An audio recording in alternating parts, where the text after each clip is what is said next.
Sustainability is a hot topic for graphic designers at the moment. I'm personally of the opinion that no printing is good printing. How do I say this without upsetting my printer friends? But I mean, basically, I would rather spend the client's budget on finding the 1% of customers that they really need to target. I would rather spend the money on finding out who they were and narrow casting to them, rather than broadcasting, which is where you print hundreds of thousands of flyers and you scatter them all over the neighbourhood and hope that 1% of your target audience will pull them out of the letterbox and respond to the message. I think it's a horrible waste of paper, and I think it's a horrible waste of ink.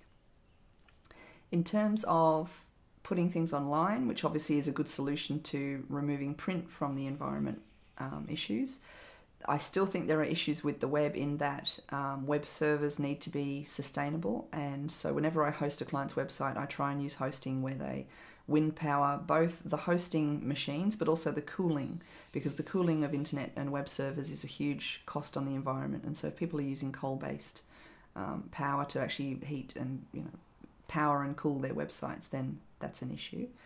In terms of if you are printing, obviously looking at environmentally kind of sustainable paper stocks, and a lot of the paper suppliers are on board with all this now. They know about the issues within their industry, but the fact is, I mean, the manufacture of paper is a very destructive one. It destroys the waterways, it destroys the forests, obviously.